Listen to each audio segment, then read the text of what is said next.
Welcome back. ये physics के chapter electricity का 7th लेक्चर है। इस लेक्चर में हम इलेक्ट्रिक पावर के बारे में बात करेंगे। तो फिर आइए शुरू करते हैं।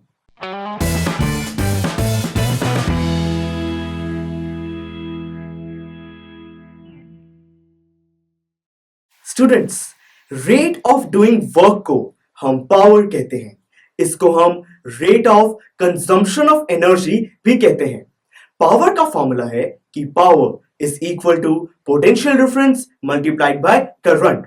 पावर की एसआई यूनिट होती है वॉट, यानी कि 1 watt is equal to 1 volt multiplied by 1 ampere. Power का एक और फॉर्मूला है, वो कहता है कि power is equal to current का स्क्वायर मल्टीप्लाइड बाय रेजिस्टेंस, या फिर power is equal to potential difference का स्क्वायर डिवाइडेड बाय रेजिस्टेंस। जो वॉट है वो काफी स्मॉल टर्म है, इसीलिए हम किलो वॉट टर्म यूज करते हैं। 1 किलो वॉट में 1000 वॉट पावर होती है। सर, कभी कभार मैं सुनता हूं कि मेरे घर में 50 यूनिट्स इलेक्ट्रिसिटी यूज हुई है। ये यूनिट्स क्या होती हैं? जब एक घंटे में 1 किलोवाट एनर्जी यूज होती है तब उसको किलोवाट आवर कहा जाता है और उसी को हम यूनिट कहते हैं। तो फिर आइए अब कुछ न्यूमेरिकल्स सॉल्व करते हैं। देखिए, क्वेश्चन नंबर 1 पूछता है an electric bulb is connected to a 220 volt generator. The current is 0.50 ampere. What is the power of the bulb? देखिए, हमें पोटेंशियल डिफरेंस दिया गया है 220 वोल्ट, हमें करंट दिया गया है 0.50 एम्पियर। तो हमने अभी अभी एक फॉर्मूला पढ़ा था, वो था कि power is equal to potential difference multiplied by current. मतलब कि इस केस में हमें पावर ही निकालनी है।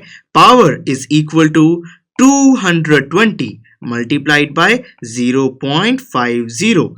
तो ये होगा students 220 into 1/2 is equal to 110 watt, क्योंकि हमें पावर निकालनी थी और पावर की ऐसा यूनिट होती है वॉट, यानी कि ये 110 हमारा इस क्वेश्चन का आंसर है। यानी क्वेश्चन नंबर 1 सॉल्व हो गया।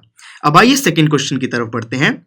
ये कहता है an electric refrigerator rated 400 what, ये हमारी पावर है, operated 8 hours a day. What is the cost of energy to operate it for 30 days at rate 3 rupees per kilowatt hour? देखिए स्टूडेंट्स, ये बहुत ही इंटरेस्टिंग क्वेश्चन है। इसमें इसने कहा है कि जो इलेक्ट्रिक रेफ्रिजरेटर है उसकी पावर हमें दी गई है 400 वॉट। तो स्टूडेंट्स, ये मैं आपको बता देता हूं कि जब भी ऐसे किसी रेफ्रिजरेटर पे पावर लिखी होती है तब वो पर आवर होती है, यानी कि ये जो रेफ्रिजरेटर है ये 400 वॉट पर आवर कंज्यूम करता है। और ये जो लोग हैं ये दिन में 8 घंटा उसको चलाते हैं, मतलब कि 1 डे में टोटल हमारी पावर कंज्यूम होगी 400 वॉट इंटू 8। और फिर ये कहता है कि इसको ये 30 डेज चलाएंगे, मतलब कि 30 डेज में हमारी पावर कंज्यूम होगी 400 वॉट इंटू 8 इंटू 30।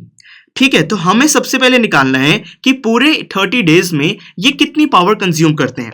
तो देखिए, 400 watt into 8 into 30 is equal to 96,000 watt our.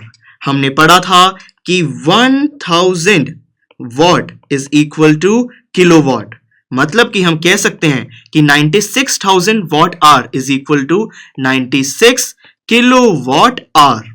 अब ये कहता है, इसने हमें दिया है कि ये 3 रुपीज पर किलोवाट आवर इनको पे करना पड़ता है, मतलब कि 96 किलोवाट आवर की टोटल कॉस्ट होगी 96 किलोवाट आवर इंटू 3, मतलब कि 288 रुपीस इनको पे करने पड़ेंगे। तो स्टूडेंट्स, हमें यही पूछा गया था और ये हमारा आंसर आ गया, यानी कि क्वेश्चन नंबर 2 भी सॉल्व हो गया। So students, this was all about electric power. Now I have a question for you. क्या हम इलेक्ट्रिसिटी बोर्ड को इलेक्ट्रॉन्स को कंज्यूम करने के लिए पे करते हैं? सोचिए और इस वीडियो के नीचे कमेंट्स में मुझे बताइए। नेक्स्ट लेक्चर में हम इस चैप्टर की बैक एक्सरसाइज के कुछ न्यूमेरिकल्स सॉल्व करेंगे। Click here to go to the next lecture of this chapter.